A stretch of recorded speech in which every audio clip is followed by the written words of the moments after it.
ഹരേ കൃഷ്ണ. എല്ലാവർക്കും മാധവത്തിലേക്ക് സ്വാഗതം. 2026 ഏപ്രിൽ 1-ാം തീയതി പൈങ്കുനി ഉത്രമാണ്. പൈങ്കുനി ഉത്രത്തെ പറ്റി നമ്മൾ കഴിഞ്ഞ ദിവസം വീഡിയോ ഇട്ടിരുന്നു. ഒരുപാട് വിശേഷങ്ങളുള്ള ഒരു ദിവസമാണ്. ഹിന്ദുമത വിശ്വാസികളെ സംബന്ധിച്ചിടത്തോളം ഇന്ന് ഏപ്രിൽ 1 പൈങ്കുനി ഉത്രം ഒരുപാട് പ്രത്യേകതകൾ ഉള്ള ഒരു ദിവ്യമായ ദിവസമാണ്. അതിനെപ്പറ്റി വളരെ വിശദമായി തന്നെ നമ്മൾ കഴിഞ്ഞ ദിവസം പറഞ്ഞിരുന്നു. ഇന്ന് ദിവ്യമായ വിവാഹങ്ങൾ നടന്ന ദിവസമാണ്. ഒന്നാമത്തേതായിട്ട് മുരുകനും ദേവസേനയും തമ്മിലുള്ള വിവാഹം ഈ ദിവസമാണ് നടന്നത്. ആ കഥ നമ്മൾ കഴിഞ്ഞ ദിവസം പറഞ്ഞിരുന്നു. ശിവനും പാർവതിയുമായിട്ടുള്ള വിവാഹം നടന്നത് ഈ ദിവസമാണ്. അതുപോലെ തന്നെ രാമനും ശ്രീരാമചന്ദ്രനും സീതാദേവിയും തമ്മിലുള്ള വിവാഹം നടന്നതും ഈ ദിവസമാണ്. മഹാലക്ഷ്മി പാലാഴിയിൽ നിന്ന് ഉയർന്നു വന്നത്, ദേവി അവതരിച്ചത് ഈ ദിവസമാണ് എന്ന് പറയുന്നുണ്ട്. അതുകൊണ്ട് മഹാലക്ഷ്മി ജയന്തിയായി ഈ ദിവസം ആചരിക്കുന്നു. അതുപോലെ അയ്യപ്പസ്വാമിയുടെ ജയന്തി, അയ്യപ്പ ജയന്തിയായിട്ട് ഈ ദിവസം ആചരിക്കുന്നു. ഭഗവാൻ മോഹിനി രൂപമെടുത്തത് ഈ ദിവസം ആണ് എന്നാണ് വിശ്വാസം. അങ്ങനെ പലതരത്തിലുള്ള പ്രത്യേകതകൾ കൊണ്ട് സമ്പുഷ്ടമാണ് ഈ ദിവസം. അതുകൊണ്ട് തന്നെ ഹിന്ദുമത വിശ്വാസികളെ സംബന്ധിച്ചിടത്തോളം ഒരുപാട് പ്രത്യേകതയുള്ള ദിവസമാണ്. ഇന്ന് നമ്മൾ ആദ്യമായിട്ട് നോക്കുന്നത് ശിവനും പാർവതിയും തമ്മിലുള്ള വിവാഹ കഥയാണ്. കഴിഞ്ഞ ദിവസം നമ്മൾ മുരുകസ്വാമിയും അതുപോലെ തന്നെ ദേവേന്ദ്രന്റെ പുത്രിയായ ദേവസേനയും തമ്മിലുള്ള വിവാഹം, ആ കഥ നമ്മൾ പറഞ്ഞു. കേൾക്കാത്ത ആരെങ്കിലും ഉണ്ടെങ്കിൽ ആ കഥ കൂടി ഒന്ന് കേൾക്കണം. പൈങ്കുനി ഉത്രം എന്ന ഹെഡിങ്ങിലാണ് ആ കഥ ഇട്ടിരിക്കുന്നത്. നമുക്ക് ശിവപാർവതി വിവാഹത്തിലേക്ക് ഒന്ന് കടക്കാം. എല്ലാവരും ശ്രദ്ധയോടുകൂടി ഭക്തിയോടുകൂടി ഇരുന്ന് അവസാനം വരെ കേൾക്കണം.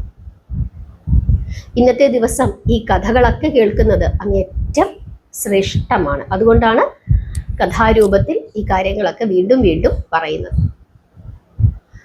സതീദേവിയുടെ ദേഹവിയോഗത്തിന് ശേഷം പരമേശ്വരൻ വലിയ തപസ്സിലാണ്. ആ സമയത്ത് ഹിമവാൻ പരമേശ്വരിയെ, ജഗദംബികയെ തനിക്ക് മകളായി ലഭിക്കണം എന്നുള്ള ആഗ്രഹത്തോടു കൂടി പത്മതീർത്ഥക്കരയിൽ തപസ്സു ചെയ്യുകയാണ്. കൊടും തപസ്സാണ്. ആഗ്രഹം പരമേശ്വരി അംബിക തൻ്റെ മകളായി ജനിക്കണം. അങ്ങനെ കൊടും തപസ്സാണ്. ആ കഠിനമായ തപസ്സിന്റെ ഒടുവിൽ ഒരു ദിവസം ഹിമവാൻ കണ്ണു തുറന്ന് നോക്കുമ്പോൾ അദ്ദേഹം കാണുന്ന കാഴ്ച, ആ പത്മതീർത്ഥത്തിൽ ഒരു താമര, അതും 1000 ഇതളുകളുള്ള അതിശോഭയോടു കൂടിയ ഒരു സ്വർണ്ണ താമര. ആ താമരയുടെ മധ്യത്തിൽ അതിസുന്ദരിയായ, അതീവ തേജസ്സോടു കൂടിയായ ഒരു പെൺകുട്ടി. ആ ഒരു രൂപം കണ്ടതോടുകൂടി ഹിമവാന് തന്നെ അംബിക അനുഗ്രഹിച്ചിരിക്കുന്നു എന്ന് മനസ്സിലാവുകയും സന്തോഷത്തോടു കൂടി അംബികയോട് നന്ദി പറഞ്ഞുകൊണ്ട് ആ കുഞ്ഞിനെ വാരിയെടുക്കുകയും ചെയ്യുന്നു. അതിസുന്ദരിയായ ഒരു പെൺകുഞ്ഞ്. ആ കുഞ്ഞിനെയും എടുത്തുകൊണ്ട് ഹിമവാൻ തൻ്റെ കൊട്ടാരത്തിലേക്ക് തിരിച്ചു പോകുന്നു. അവിടെ തൻ്റെ ഭാര്യയായ മേനാദേവി അദ്ദേഹത്തെ കാത്തിരിപ്പുണ്ടായിരുന്നു. സന്തോഷത്തോടു കൂടി ആ കുഞ്ഞിനെ മേനാദേവിയുടെ കൈകളിലേക്ക് ഹിമവാൻ കൊടുക്കുന്നു. എന്നിട്ട് പറയുന്നു, അല്ലയോ മേനാദേവി, അംബിക നമ്മളെ അനുഗ്രഹിച്ചിരിക്കുന്നു. ഇത് സാക്ഷാൽ ലളിത പരമേശ്വരി തന്നെയാണ്. അതുകൊണ്ട് ഭഗവതിയെ നമുക്ക് വളർത്താം എന്ന് പറഞ്ഞ് കൊടുക്കുന്നു. സന്തോഷത്തോടുകൂടി മേനാദേവി ആ കുഞ്ഞിനെ ഏറ്റുവാങ്ങുകയും സ്വന്തം മകളായി ആ കുഞ്ഞിനെ വളർത്തുകയും ചെയ്യുന്നു. അതിസുന്ദരിയായ പെൺകുട്ടി കുസൃതിയൊക്കെ കാണിച്ചുകൊണ്ട് ആ ഹിമാലയ സാനുക്കളിൽ എല്ലാവരെയും സന്തോഷിപ്പിച്ചുകൊണ്ട് അംബിക അങ്ങനെ ഓടി നടന്ന് കളിക്കുകയാണ്. ഹരേ കൃഷ്ണ, നിങ്ങൾക്ക് ആ കാഴ്ച മനസ്സിൽ കാണാനായിട്ട് സാധിക്കണം. അങ്ങനെ എല്ലാവരുടെയും കണ്ണിലുണ്ണിയായി ആ പെൺകുട്ടി അങ്ങനെ അവിടെ വളരുന്നു. 5 വയസ്സായപ്പോൾ ഒരു ദിവസം ഈ പെൺകുട്ടി അച്ഛൻ്റെ അടുക്കൽ വന്നിട്ട് പറയുകയാണ്, അച്ഛാ, എനിക്ക് തപസ്സു ചെയ്യണം. ഇവിടെ ഹിമവാന്റെ പുത്രി ആയതുകൊണ്ട് പാർവതി എന്നും ഹേമാവതി എന്നും ഈ കുഞ്ഞിനെ വിളിക്കാറുണ്ട്. അങ്ങനെ പാർവതി അച്ഛൻ്റെ അടുക്കൽ വന്നിട്ട് പറയുന്നു, അച്ഛാ, എനിക്ക് തപസ്സു ചെയ്യണം. അച്ഛൻ ഭയന്നു. ആദ്യം വിചാരിച്ചു തമാശ പറയുകയാണ് എന്ന്. പിന്നീട് മനസ്സിലായി അല്ല, കാര്യമായി തന്നെ പറയുകയാണ്. എന്തിനാണ് എന്ന് ചോദിച്ചപ്പോൾ പരമശിവനെ ഭർത്താവായി ലഭിക്കുന്നതിന് വേണ്ടിയിട്ടാണ് തപസ്സു ചെയ്യേണ്ടത് എന്ന നിലയിൽ ഈ പാർവതി ദേവി സംസാരിക്കുന്നു. കുട്ടിയാണ്, 5 വയസ്സ് മാത്രം പ്രായമായിട്ടേ ഉള്ളൂ. ഈ സമയത്ത് ഇങ്ങനെയൊന്നും ചിന്തിക്കരുത്. അതുതന്നെയുമല്ല, തപസ്സു ചെയ്യാനുള്ള ഒരു പ്രായമൊന്നും ആയിട്ടുമില്ല. അങ്ങനെ അച്ഛനും അമ്മയും വിലക്കുന്നു. പക്ഷെ ദേവി ഇങ്ങനെ നിർബന്ധിച്ചു കൊണ്ടിരുന്നു. അവസാനം പാർവതി ദേവിയുടെ നിർബന്ധം സഹിക്കവയ്യാതെ ഹിമവാൻ സമ്മതിക്കുന്നു. തപസ്സു ചെയ്യാനുള്ള സൗകര്യങ്ങളൊക്കെ ഒരുക്കി കൊടുക്കുന്നു. ദേവിയെ സഹായിക്കുന്നതിനായിട്ട് കുറച്ച് പരിചാരകരെയും അവിടേക്ക് അയക്കുന്നു. അങ്ങനെ ഭഗവതി വിധിപ്രകാരം തപസ്സു ചെയ്യുകയാണ്. അങ്ങനെ തപസ്സു ചെയ്ത് ദേവിയുടെ ശരീരമൊക്കെ അങ്ങ് ക്ഷീണിക്കുവാൻ തുടങ്ങുന്നു. അതാണ് നമ്മൾ പറയുന്ന ബ്രഹ്മചാരിണി രൂപം. അങ്ങനെ വർഷങ്ങൾ കടന്നുപോയി. അതികഠിനമായ തപസ്. ഭഗവതിയുടെ ആ ശരീരമൊക്കെ, ആ ദിവ്യമായ ശരീരമൊക്കെ ക്ഷീണിച്ച് ദേവി അങ്ങ് ആ പഴയ സൗന്ദര്യമൊക്കെ നഷ്ടപ്പെട്ടതുപോലെ ആയിപ്പോയി. കാരണം ഒരു നേരം എന്തെങ്കിലും ഒന്ന് കഴിച്ചാലായി, അങ്ങനെയായിരുന്നു. പിന്നീട് വന്നപ്പോൾ ഇലകൾ മാത്രം ഭക്ഷിച്ചുകൊണ്ട് തപസ് ചെയ്യാനായിട്ട് തുടങ്ങി. പിന്നീട് അതുമില്ലാതെയായി. അങ്ങനെ അങ്ങ് മെലിഞ്ഞ് അവശയായി. പക്ഷെ തപസ് നിർത്തിയില്ല. ആ സമയത്ത് അവിടെ കൈലാസത്തില് ശിവൻ അതികഠിനമായ തപസ്സിലാണ്. ദേവന്മാരാകെ കഷ്ടപ്പെടുന്നു. ശൂരപത്മാസുരനും അദ്ദേഹത്തിന്റെ കൂട്ടാളികളും ദേവന്മാരെ ദേവലോകത്തു നിന്നും ആട്ടി പുറത്താക്കിയിരിക്കുകയാണ്. അത് മാത്രമല്ല, ഈ ദേവന്മാരെ കൊണ്ട് അടിമപ്പണി ചെയ്യിക്കുകയും ചെയ്യുന്നു. ബ്രഹ്മദേവനെ കൊണ്ട് കടലിൽ പോയി മീൻ പിടിച്ചുകൊണ്ട് വരാനൊക്കെ പറഞ്ഞു കളയും ശൂരപത്മാസുരൻ.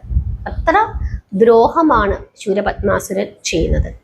ബ്രഹ്മദേവൻ തന്നെയാണ് വരം കൊടുത്തത്. ശിവപുത്രന് മാത്രമേ ശൂരപത്മാസുരനെ വധിക്കാൻ സാധിക്കുകയുള്ളൂ എന്ന ഒരു വരം ബ്രഹ്മദേവൻ തന്നെയാണ് കൊടുത്തത്. ശിവപുത്രൻ ഒരിക്കലും ജനിക്കുകയില്ല എന്ന ഒരു തെറ്റിദ്ധാരണയിലാണ് ശൂരപത്മാസുരൻ അങ്ങനെ ഒരു വരം നേടിയത്. ദേവന്മാരാകെ വിഷമിക്കുകയാണ്. ശിവൻ തപസ്സിൽ നിന്ന് ഉണരുന്നില്ല. എങ്ങനെയും മഹേശ്വരനെ കൊണ്ട് വിവാഹം കഴിപ്പിക്കണം. എങ്കിൽ മാത്രമേ ശിവപുത്രൻ ജനിക്കുകയുള്ളൂ. എങ്കിൽ മാത്രമേ തങ്ങൾക്ക് രക്ഷയുള്ളൂ എന്ന് ദേവന്മാർ മനസ്സിലാക്കുകയും അങ്ങനെ അതിനു വേണ്ടിയിട്ട് അവര് ചർച്ച ചെയ്യുകയും ചെയ്യുന്നു. ഒടുവിൽ കാമദേവനെ നിയോഗിക്കുന്നു.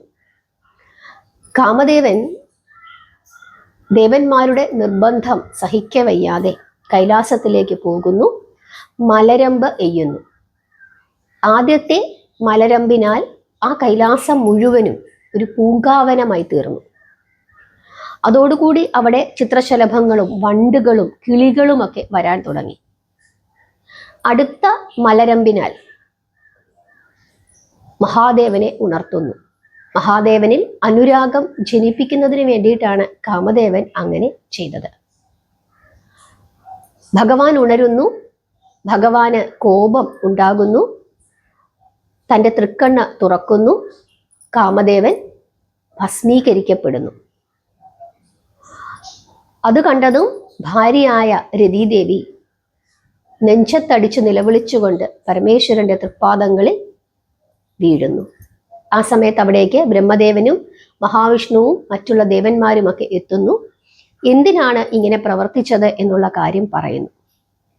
മന്മഥൻ ജനിക്കണം, വീണ്ടും ജനിക്കണം. മന്മഥൻ ഇല്ലാത്ത അവസ്ഥ വന്നു കഴിഞ്ഞാൽ ലോകത്തിൽ കാമം അല്ലെങ്കിൽ സ്നേഹം എന്ന വികാരം ഉണ്ടാവുകയില്ല. അങ്ങനെ ഉണ്ടാകാതിരുന്നു കഴിഞ്ഞാൽ സൃഷ്ടി നടക്കുകയില്ല, സമാധാനം ഉണ്ടാവുകയില്ല, പ്രകൃതി നിശ്ചലമായി പോകും. അതുകൊണ്ട് മന്മഥൻ വീണ്ടും അവതരിക്കണം എന്ന നിലയിൽ ബ്രഹ്മദേവൻ സംസാരിക്കുന്നു. പരമശിവന് എല്ലാ കാര്യങ്ങളും ബോധ്യപ്പെടുന്നു.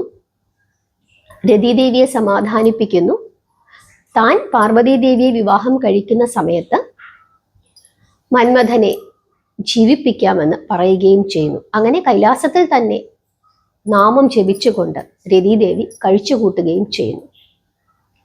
പിന്നീട് മഹാവിഷ്ണുവിനെയും ബ്രഹ്മദേവനെയും പാർവതീദേവിയുടെ കൊട്ടാരത്തിലേക്ക്, ഹിമവാന്റെ കൊട്ടാരത്തിലേക്ക് വിവാഹ ആലോചനയ്ക്കായിട്ട് അയക്കുന്നു. അവര് അവിടെ ചെന്ന് വിവാഹം ആലോചിക്കുന്നു. അങ്ങനെ വിവാഹം നിശ്ചയിക്കുന്നു. പിന്നീട് അതിസുന്ദരമായ ഒരു ഘോഷയാത്രയോടുകൂടി പരമശിവനും ദേവന്മാരും ഭൂതഗണങ്ങളും എല്ലാവരും കൂടി ഹിമവാന്റെ കൊട്ടാരത്തിലേക്ക് എത്തുകയും അവിടെ വെച്ച് എല്ലാ ആചാര അനുഷ്ഠാനങ്ങളോടും കൂടി വിവാഹം നടക്കുന്നു. ആ സമയത്ത് മന്മഥനെ ഭഗവാൻ ജീവിപ്പിക്കുകയും ചെയ്യുന്നുണ്ട്. വളരെ വിശദമായി തന്നെ നമ്മൾ വായിച്ചു പഠിക്കേണ്ടുന്ന ഒരു ഭാഗമാണ്. ഭഗവാന്റെ വിവാഹം വളരെ വിശദമായി ഞാൻ ഇതിനു മുമ്പ് സ്കന്ദപുരാണം കഥാരൂപത്തിൽ പറയുന്ന സമയത്ത് ഞാൻ പറഞ്ഞിട്ടുണ്ട്. ധാരാളം ആളുകൾ ആ കഥ കേട്ടിട്ട് കരഞ്ഞു പോയിട്ടുണ്ട്. കാരണം വിവാഹ ചടങ്ങുകളൊക്കെ വളരെ വിശദമായി തന്നെ, ഓരോരോ ചടങ്ങുകളും വളരെ വിശദമായി തന്നെ സ്കന്ദപുരാണത്തിൽ വിവരിച്ചിട്ടുണ്ട്. ആ കഥ എനിക്ക് തോന്നുന്നു സ്കന്ദഷഷ്ടി ആ സമയത്താണ് ഞാൻ ഈ കഥ പറഞ്ഞത്. നമ്മൾ വളരെ വിശദമായി തന്നെ പിന്നീടൊരു അവസരത്തിൽ, അല്ലെങ്കിൽ ഇനി വരുന്ന സ്കന്ദഷഷ്ടിയുടെ സമയത്ത് വീണ്ടും നമുക്ക് ആ കഥ വളരെ വിശദമായി തന്നെ പറയാം. എല്ലാവരും ആ വിശേഷങ്ങളൊക്കെ കേൾക്കണം. മാധവത്തിന്റെ കൂടെ എപ്പോഴും ഉണ്ടാകണം. അങ്ങനെ ഭഗവതിയുടെയും ഭഗവാന്റെയും വിവാഹം നടക്കുകയാണ്. ആ സമയത്ത് ഭഗവതിക്ക് വലിയ സൗന്ദര്യമാണ് ഉണ്ടായത്. ആ സമയത്ത് ദേവിയെ ഗൗരി എന്നാണ് വിളിക്കുന്നത്. അതുകൊണ്ട് ഗൗരി വിവാഹം, ഗൗരി കല്യാണം എന്ന പേരിലും ഈ ദിവസം അറിയപ്പെടുന്നുണ്ട്. അങ്ങനെ വളരെ വിശേഷപ്പെട്ട ഒരു ദിവസമാണ് ഈ പൈങ്കുനി ഉത്രം എന്ന് പറയുന്നത്. അന്നു തന്നെയാണ് ശ്രീരാമചന്ദ്രനും സീതാദേവിയും തമ്മിലുള്ള വിവാഹം നടന്നത്. ആ വിവാഹ കഥ കൂടി നമുക്ക് ഒന്ന് നോക്കാം. നമുക്ക് സീതാ സ്വയംവരം അതൊന്ന് നോക്കാം. ശ്രദ്ധയോടുകൂടി ഭക്തിയോടുകൂടി അവസാനം വരെ കേൾക്കണം. ശ്രീരാമചന്ദ്രന് 7 വയസ്സായ സമയത്താണ് ജനകന്റെ ഗൃഹത്തിൽ മഹാലക്ഷ്മി അവതരിക്കുന്നത്. മഹർഷിമാർക്ക് യജ്ഞഭൂമിയിൽ നിന്നാണ് കന്യകയെ ലഭിച്ചത്.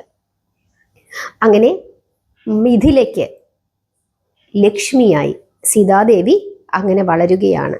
അതിസുന്ദരിയായ ഒരു പെൺകുട്ടിയാണ്. സീത വളർന്നു, വിവാഹപ്രായമായി. സീതയെ ആർക്ക് വിവാഹം ചെയ്തു കൊടുക്കണം, അനുയോജ്യനായ ഒരു വരനെ എങ്ങനെ കണ്ടെത്തും എന്ന ചിന്തയായി പിന്നീട് ജനകന്. ആ സമയത്ത് ഒരു ദിവസം ജനകന്റെ കൊട്ടാരത്തിലേക്ക് പരശുരാമൻ എത്തിച്ചേരുകയാണ്. അങ്ങനെ പരശുരാമൻ എത്തിച്ചേരുന്നതിന് ഒരു കാരണമുണ്ട്. അത് പരമശിവൻ പറഞ്ഞയച്ചിട്ടാണ് അവിടേക്ക് പരശുരാമൻ എത്തിച്ചേരുന്നത്. അതായത് രാമന്റെ അവതാര ഉദ്ദേശം നടക്കണം. അതിന് രാമൻ സീതയെ തന്നെ വിവാഹം കഴിക്കണം. സീതയെ ഇനി ജനക മഹാരാജാവ് മറ്റുള്ള ആർക്കെങ്കിലും വിവാഹം ചെയ്തു കൊടുത്താലോ എന്ന ഒരു ആശങ്ക ആ സമയത്ത് ദേവന്മാർക്ക് ഉണ്ടാകുന്നു. അങ്ങനെ ദേവന്മാരെല്ലാവരും കൂടി കൈലാസത്തിലേക്ക് പോവുകയും കൈലാസത്തിൽ ചെന്നിട്ട് ജനകൻ അങ്ങയുടെ ഭക്തനാണ്, അങ്ങ് ജനകനോട് പറയണം രാമന് മാത്രമേ സീതയെ വിവാഹം കഴിച്ചു കൊടുക്കാവൂ എന്ന നിലയിൽ ബ്രഹ്മദേവൻ മഹേശ്വരനോട് പറയുന്നു. ഉടൻ തന്നെ മഹേശ്വരൻ പരശുരാമനെ വിളിക്കുകയാണ്. എന്നിട്ട് ചില കാര്യങ്ങൾ പറഞ്ഞ് ഏൽപ്പിക്കുന്നു. എന്നിട്ടൊരു വില്ല് കൊടുക്കുകയാണ്. എൻ്റെ വില്ലെടുത്ത് ജനകന്റെ രാജധാനിയിൽ കൊണ്ടുചെന്ന് വെക്കണം. അതെടുത്ത് കുലച്ചു മുറിക്കുവാൻ ആർക്കാണ് കഴിയുന്നത്, ആ ആൾക്കു മാത്രമേ സീതയെ വിവാഹം ചെയ്തു കൊടുക്കാവൂ എന്ന് പരശുരാമൻ ജനക മഹാരാജാവിനോട് പറയണമെന്ന് ശിവൻ പറയുന്നു. രാമനല്ലാതെ മറ്റാർക്കും ഇതിന് കഴിയുകയില്ല എന്നുകൂടി പറഞ്ഞു കൊടുക്കുന്നു. അങ്ങനെ ശിവന്റെ ആജ്ഞ അനുസരിച്ചിട്ട് ഭാർഗവരാമൻ ശൈവചാപം എടുത്തുകൊണ്ട് ജനകന്റെ കൊട്ടാരത്തിലേക്ക് മിഥിലയിലേക്ക് പുറപ്പെടുന്നു. പരശുരാമൻ ജനക മഹാരാജാവിന്റെ കൊട്ടാരത്തിൽ എത്തിച്ചേരുന്നു. ജനകൻ ഭക്തിയോടുകൂടി പരശുരാമനെ സ്വീകരിക്കുന്നു. അങ്ങനെ സ്വീകരിച്ച് ആനയിച്ച് ഇരുത്തിയതിനു ശേഷം എന്തിനാണ് വന്നത് എന്ന് ചോദിക്കുമ്പോൾ, എനിക്ക് അങ്ങയുടെ പുത്രിയെ വിവാഹം ചെയ്തു തരണമെന്ന് ജനകനോട് പറയുന്നു. ജനക മഹാരാജാവ് സമ്മതിക്കുന്നു.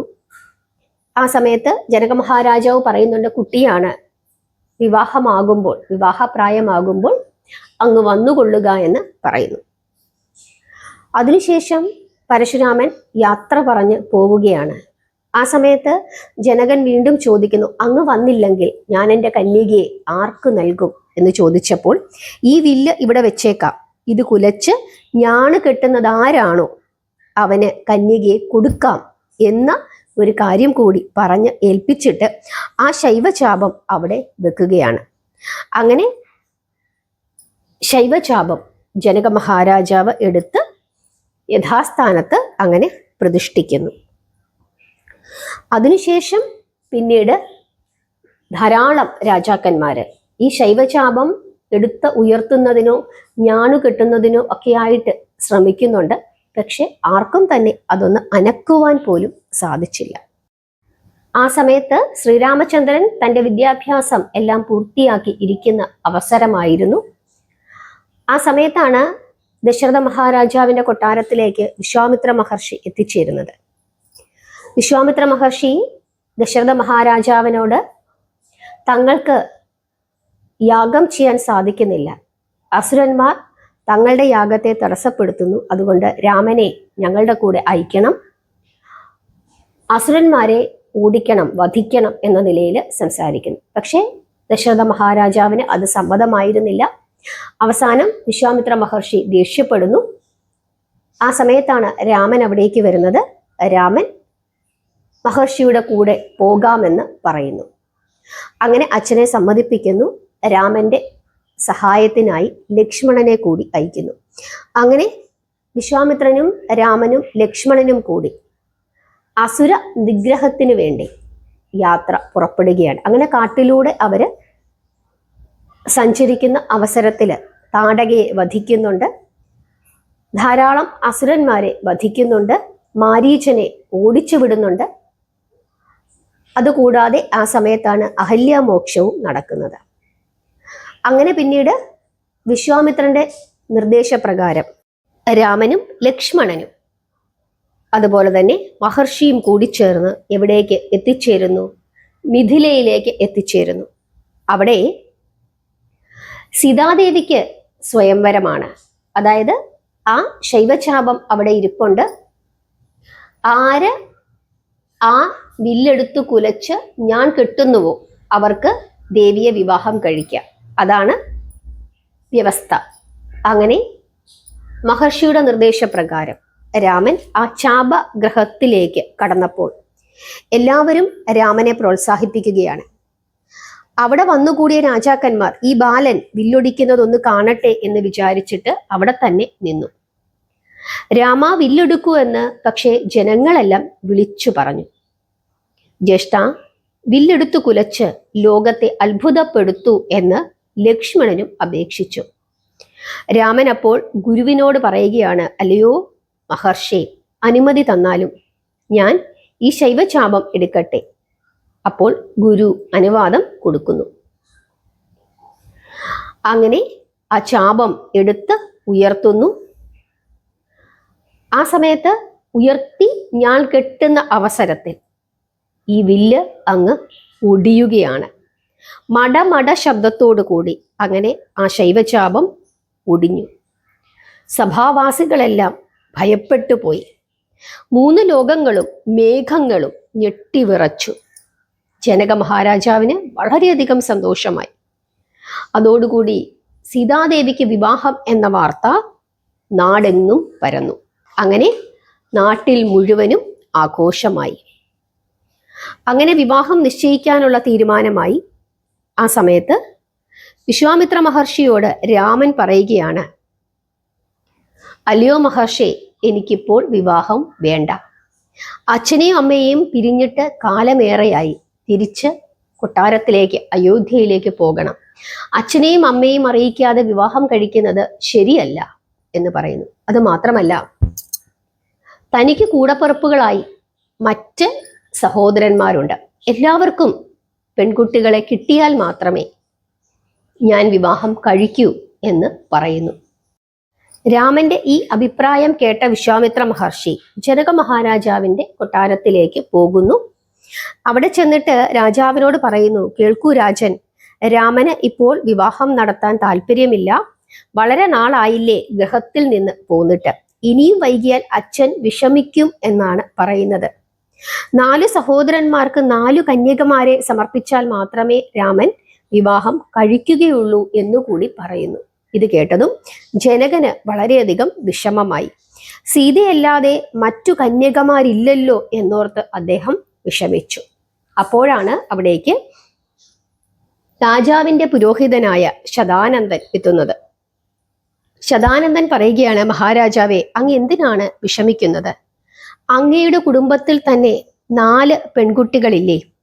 2 പുത്രിമാർ അങ്ങേക്കുണ്ടല്ലോ. അങ്ങയുടെ അനുജനല്ലേ കുശധ്വജൻ? അദ്ദേഹത്തിനും 2 പുത്രിമാരുണ്ടല്ലോ. അങ്ങനെ 4 കന്യകമാർ. 4 സഹോദരന്മാർക്ക് ഈ 4 കന്യകമാരെ നമുക്ക് നൽകാം. അത് കേട്ടതും ജനക മഹാരാജാവിന് വളരെയധികം സന്തോഷമായി. ശ്രീരാമചന്ദ്രന്റെ അഭിപ്രായം അനുസരിച്ചിട്ട് തന്നെ നടക്കട്ടെ എന്ന് അദ്ദേഹം പറയുന്നു. വിശ്വാമിത്രനും സന്തോഷമായി. അങ്ങനെ മുനി തിരിച്ചു വന്ന് രാമനോട് എല്ലാ കാര്യങ്ങളും പറയുന്നു. 4 സഹോദരന്മാർക്ക് ജനകൻ 4 കന്യകമാരെ നൽകുമെന്ന് പറയുന്നു. ഉടൻ തന്നെ രാമൻ വീണ്ടും പറയുകയാണ്, അല്ലയോ മഹർഷി, മറ്റു അനുജന്മാരെ കന്യകയുടെ അച്ഛൻ കണ്ടിട്ടില്ലല്ലോ. പിന്നെ എങ്ങനെയാണ്? അതു തന്നെയുമല്ല, ഞങ്ങൾക്ക് വിവാഹം ചെയ്തു തരാൻ സമ്മതമാണോ എന്നുകൂടി അറിയണ്ടേ. അതുകൊണ്ട് അയോധ്യയിലേക്ക് ഒരാളെ അയക്കൂ. ഇങ്ങനെ രാമൻ പറയുകയാണ്. അങ്ങനെ വിശ്വാമിത്രൻ തന്നെ അയോധ്യയിലേക്ക് പോയി ഈ കാര്യങ്ങളെല്ലാം പറയാം എന്ന് തീരുമാനിക്കുന്നു. അങ്ങനെ വിശ്വാമിത്ര മഹർഷി അയോധ്യയിലേക്ക് പോകുന്നു. വിശ്വാമിത്ര മഹർഷി 2 കുമാരന്മാരെയും കൊണ്ടുപോയിട്ട് അധിക കാലമായി.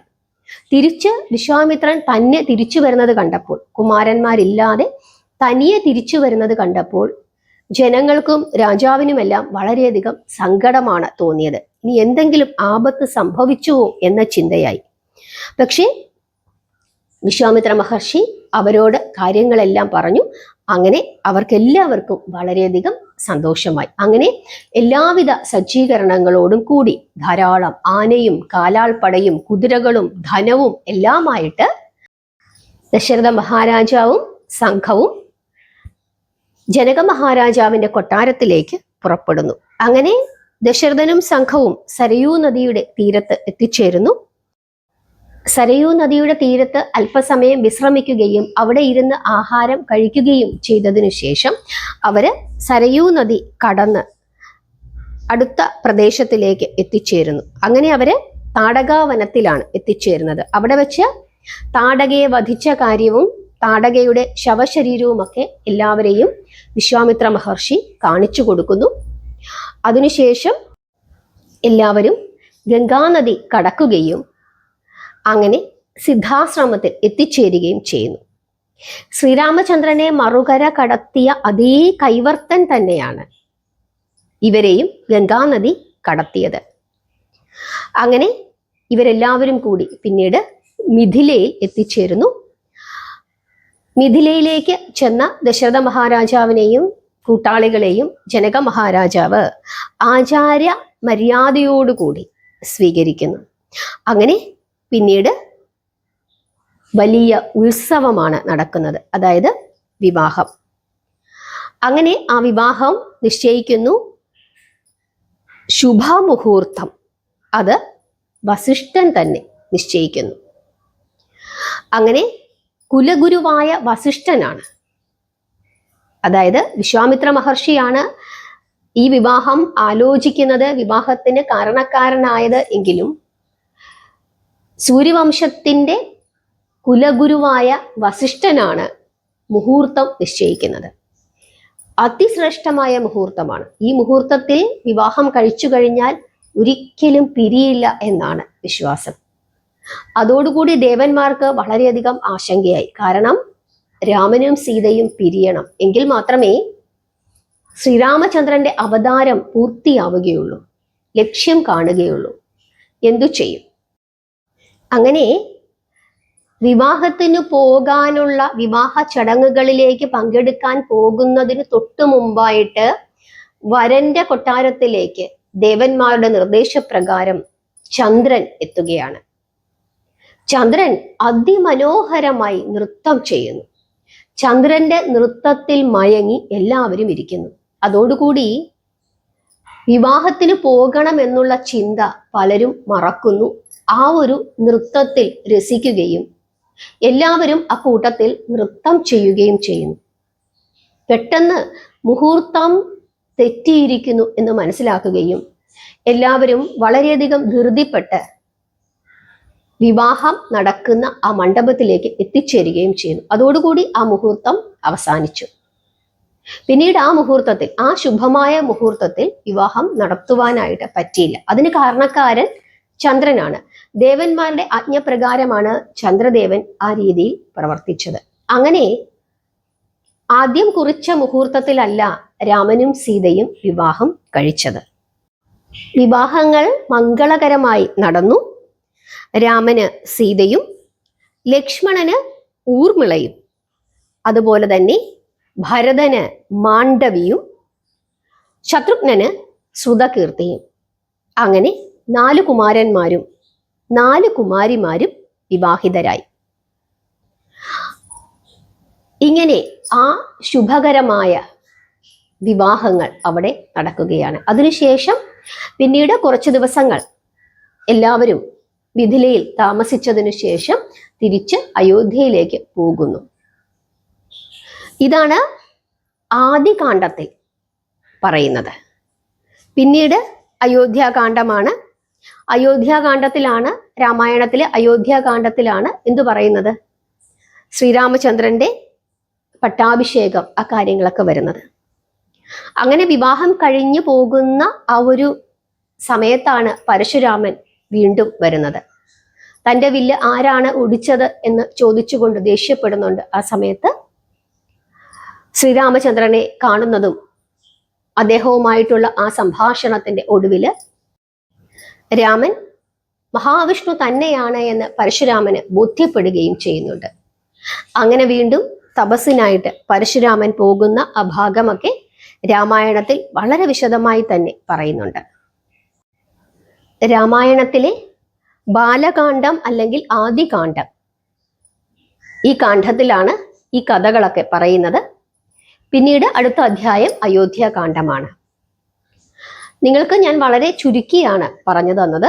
കാരണം ദീർഘമായ ഒരു കഥാഭാഗമാണ്. നമ്മൾ കർക്കിടക മാസത്തിൽ രാമായണം കഥാരൂപത്തിൽ പറയുന്ന സമയത്ത് വളരെ വിശദമായി തന്നെ പറയാറുണ്ട്.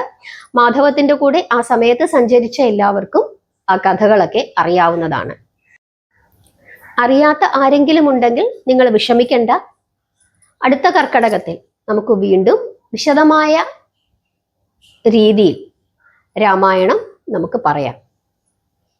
എല്ലാവരും എല്ലാ ദിവസവും മാധവത്തിന്റെ കൂടെ സഞ്ചരിക്കുക, നാമം ജപിക്കുക. നിങ്ങൾക്ക് ഇന്നത്തെ ഈ 2 കഥകളും മനസ്സിലായി, ഇഷ്ടപ്പെട്ടു എന്ന് വിശ്വസിക്കുന്നു. നിങ്ങളുടെ അഭിപ്രായങ്ങൾ പറയുക, നാമം ജപിക്കുക, പ്രാർത്ഥിക്കുക. ഹരേ കൃഷ്ണ.